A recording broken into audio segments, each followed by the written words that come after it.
month following the doppelganger fight, what has Madigan been up to? Mostly trying to get caught up on a lot of work. Yeah, because you did get the project turned in before, like, the absolute deadline. But your boss still wanted it earlier and starting to load more projects on you. I will say Canopa is able to help just because you taught them all that they know, all that you know about programming, and they learn it pretty quickly, so they are very helpful for double checking your work to make sure you didn't miss anything, and occasionally they'll like just make a little suggestion, like maybe try this instead. Yep. Because I'm like so rushed trying to get everything done and get through. My brain is just missing like little things or like not realizing something that could work better. And Canopa is able to take that time more like in a more quick manner, but slow for her and just be like, actually, you know what? This might work. And my brain is like, oh my god, yes. Yeah, Canopa also regularly sends you reminders that I have locked your screen. You're going to get up and walk around the room a couple of times, then I'll unlock it. Oh, yeah. Canopa absolutely mom friends you. And whenever they're not talking about all the cool stuff, or sometimes they'll tell you about some of the other AIs that they've met, and they don't, like, try and introduce you unless you, like, ask, or, like, they'll, like, set up chats if you want, but they're, like, they're a little protective. Oh, yeah. Yep, 100%. No, this is my person. Oh. So I guess roll to unleash your powers and take a +1 for seeing how well you do with work stuff. Because assuming you're using your Technomancer stuff. Oh, yeah. That would be an 11. And I'm even using dice that don't belong to me today. That's why we have the new rule. Yeah. I just think that's funny though. Like, that is a thing that I never thought I would have to do, but there is a new rule. I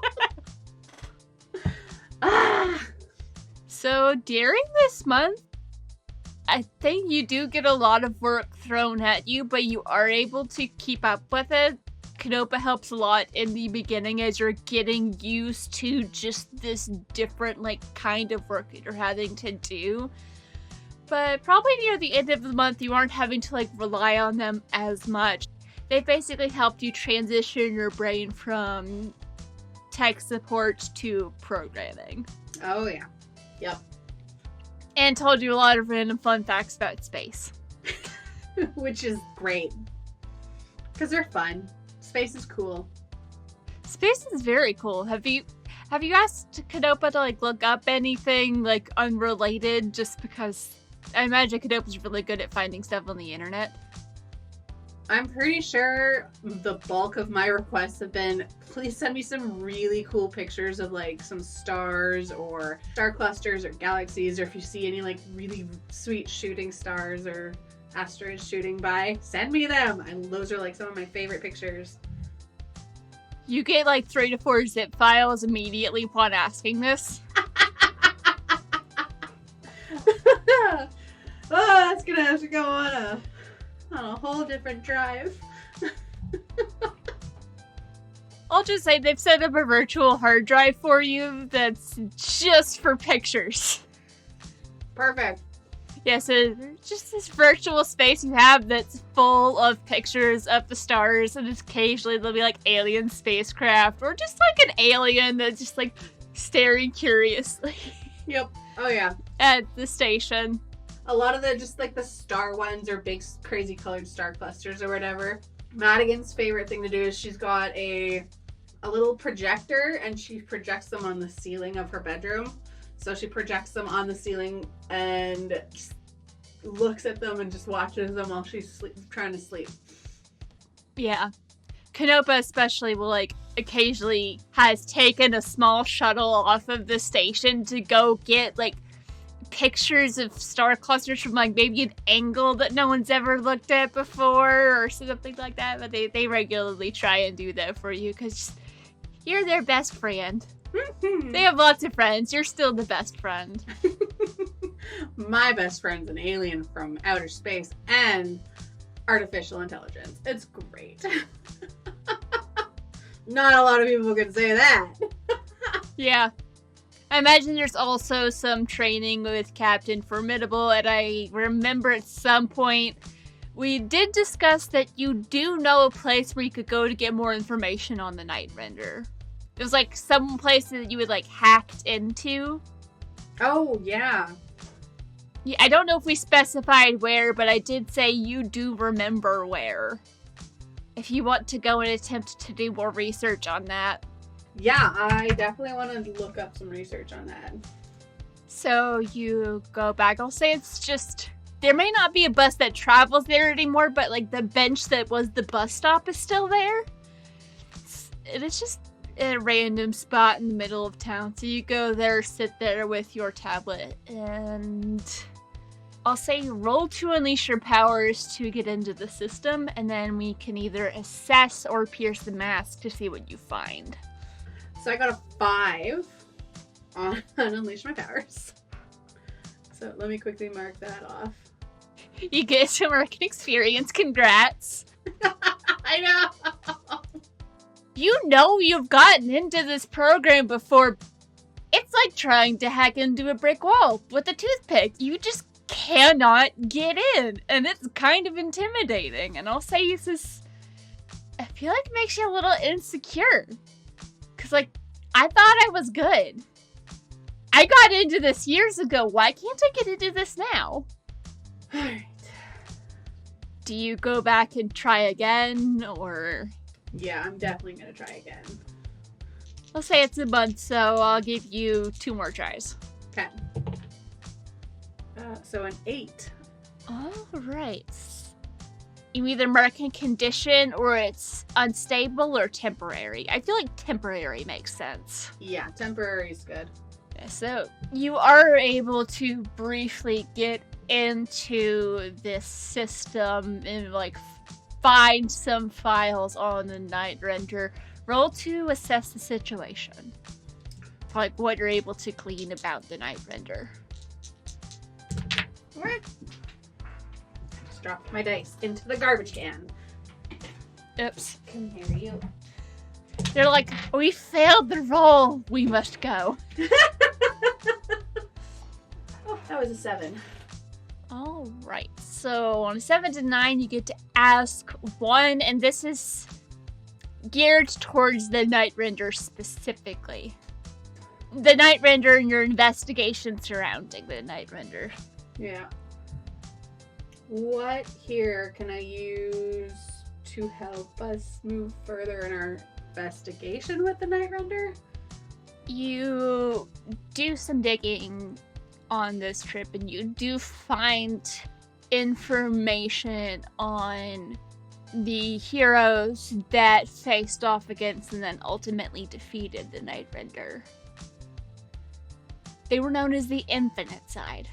Echo, Thought, Chameleon, Shift, Zap, Bounce, Rhea, and Cogni. I can send this to you. Yeah, it would be great.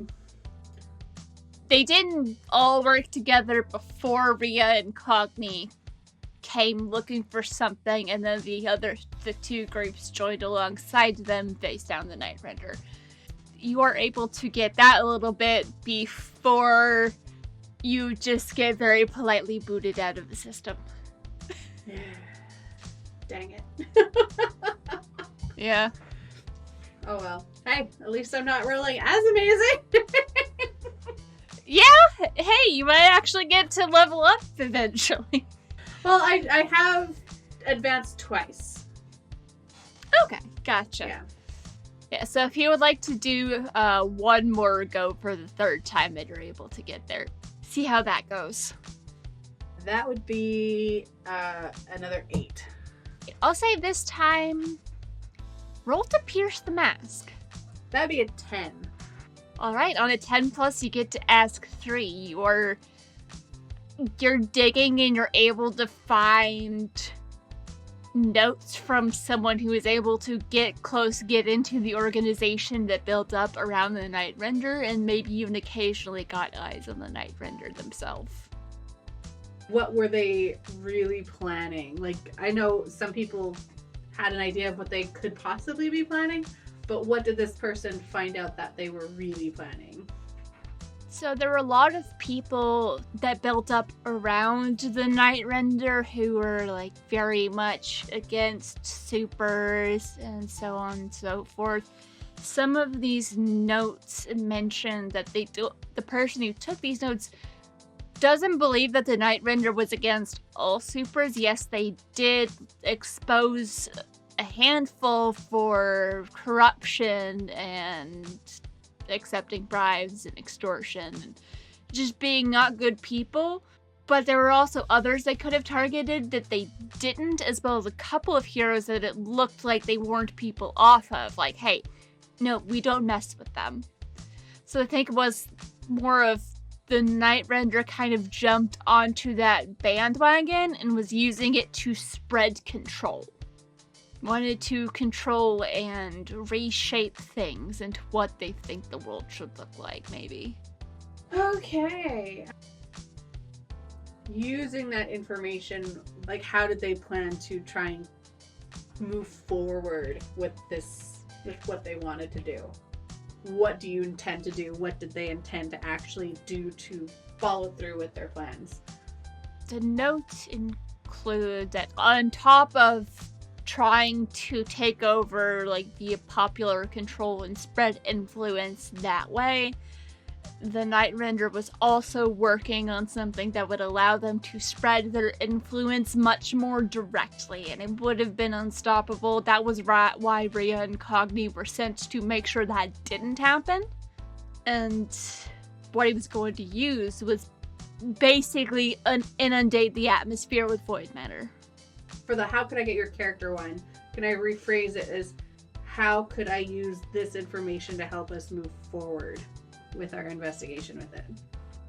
Well, you have the names of the heroes that were targeted by the Render, as well as those that the Render seemed to protect.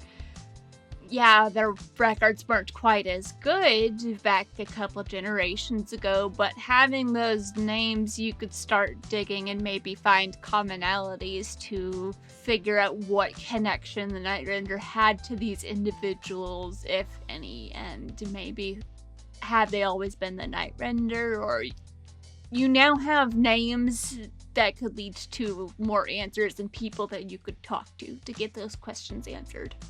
And that was my number 3 roll. Yep, and you just get booted out once more. I got better information. I'm okay now. Still a little insecure, but whatever. There's ways to get rid of that. Oh, yeah. Also, I think at some point, because I know there's been some talk about Madigan's family. Yeah. And no one really knows Madigan's family, and I know you and I have talked, so no one in your family knows that you're the Scarlet Sentinel, yeah? Parents know. I think my brother might kind of have a little bit of an idea, but well, I think he's more so he knows that he has an idea that I might have powers, but my parents don't, because again, like we had spoken about, you don't talk to them. Yeah, we went like no contact a while ago for very, very opposing viewpoints in life. Yeah. Your brother's not that bad. Did we name him, by the way? I don't remember if we named him. I don't believe we named him. We did find out what my last name is, though. Yeah, we'll get to that later. For some reason, I have the name Bryce in my head. Hey, that works. I'm down. Bryce is your younger brother, the one person in your family you still kind of talk to, except for there might be like some like cousins out there who are cool, but the one person in your immediate family you talk to is Bryce. And it's not even all that often. I tend to again, most of the time I'm on my computer working or dealing with the super stuff. Yeah. He just occasionally does a little check-in to see how you're doing. So I think at some point during this month, you just get an email from Bryce asking, how are things going? I know you're not super interested, but I've been taking over more of the family business. Like, mentions a couple of, like, small changes that he's been making, which, you know, hey, they're good changes. Family's still not making money in the best way, but... Bryce is trying to turn it around a little bit, so it's not quite as weird and sketchy. Yeah.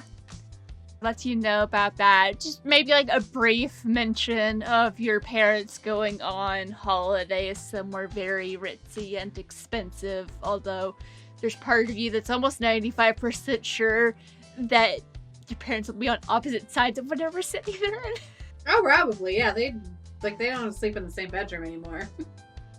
You know, it's a mess back home, and Stag asks how you're doing. I don't know if he knows where you work or anything like that. I don't think he asks specific questions as much, but he just likes to check in to see how you're doing, both in your, like, day job and in your, you know, that hobby of yours, read superheroing. It's another thing he hasn't directly addressed, but you know he knows something. Yeah, I just fill him in to an extent what's going on. Let him know, yeah, no, I made a new friend at the at an expo, or couple new friends at the expo. I don't go into too much detail. Joined a club for some extracurriculars, for like a little bit of exercise, working out, kind of thing. Not too much detail. Just enough to give him the gist without giving specifics. Oh, yeah. He's very glad to hear that, and I think he also mentions that he's going to be doing some traveling for work and lists off a couple of cities, one of which being Regina, and says, if you'd like to get lunch while I'm in town, that would be nice. It'd be good to see you. Oh, for sure. That trip is in like a month and a half. Oh, yeah. For sure. I'll put it on the calendar. Just laying that thread there. And what are some other things you want to do or work on? Or we maybe want to see a little bit of where Madigan works. She usually works from home, but sometimes she goes into the office if she really needs to. I'm sure we can get her to the office. Yeah, because you've been moved into a bigger role, so... Yeah, you didn't make it in time for that one meeting, but you've been doing good work, so somewhere in the second half of the month, you're not meeting with, like, the top dogs, but you've been asked to come to a meeting with some important people to talk about what you've been working on. Oh, yeah. Madigan has to get actually dressed up rather than sitting at her computer in leggings and a whatever tank top or sweater. I have to put on work clothes. Oh, man. Question, though, what have you been working on? What kind of program do we think it is?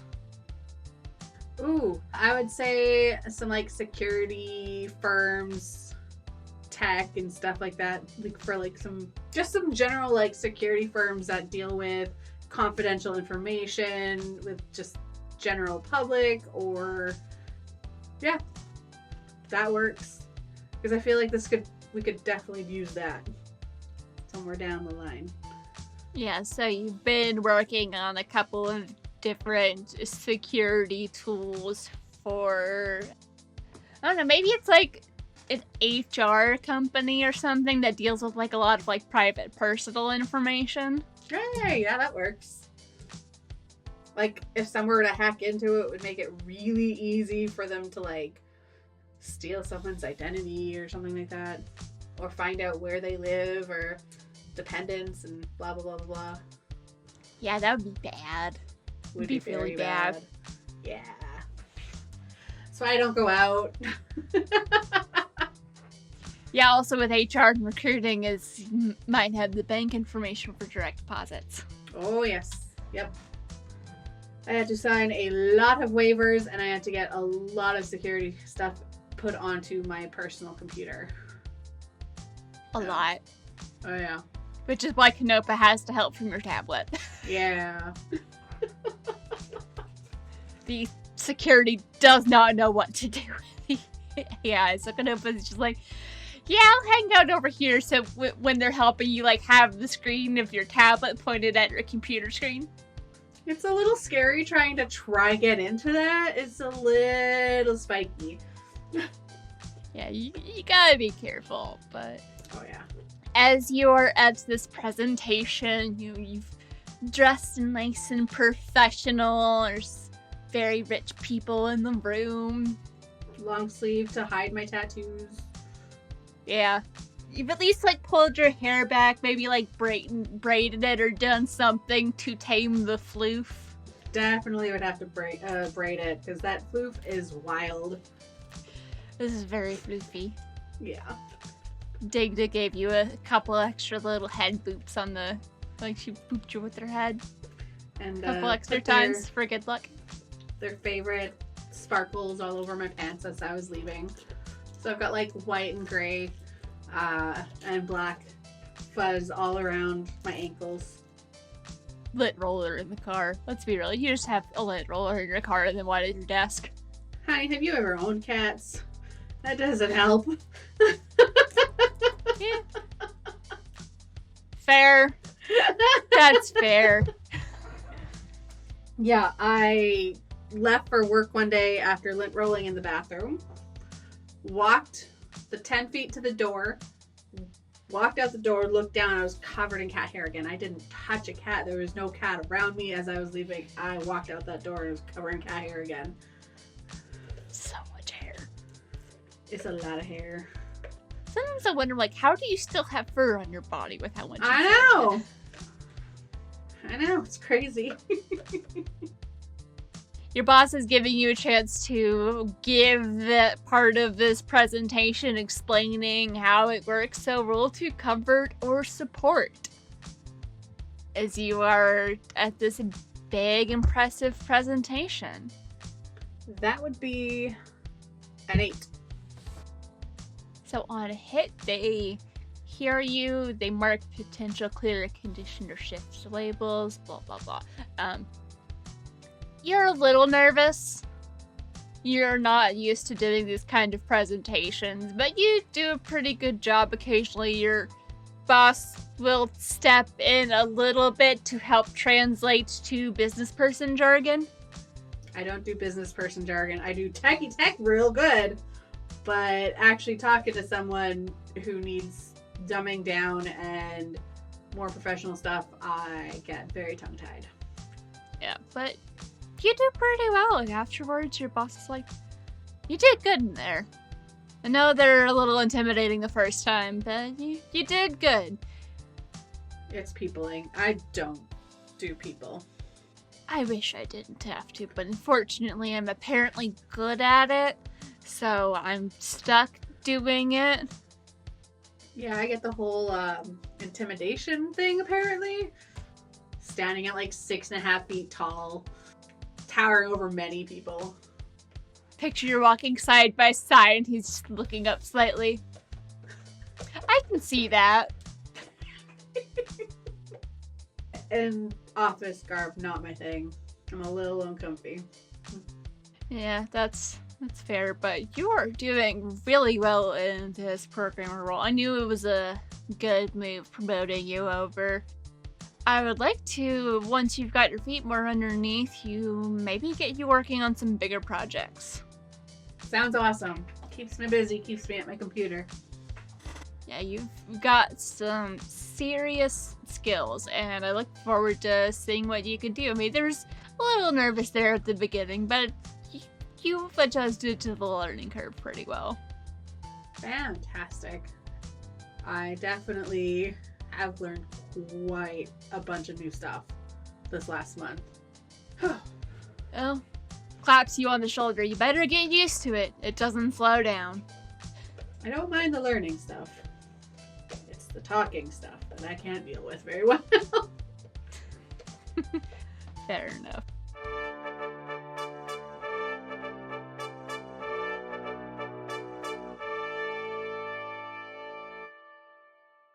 You have been listening to Queen City Supers, a graveyard tape-style story using the game Masks. Masks: A New Generation is a superhero role-playing game in which a team of young heroes fights villains, saves lives, and tries to figure out who they are. Featuring Caitlin as Madigan, aka Scarlet Sentinel, the Janus. Jess as Bethany Bertolucci, aka Glider, the Beacon. Ian as Marcus, aka Kid Phoenix, the Doomed. And Brianna Jean as the Keeper and Producer.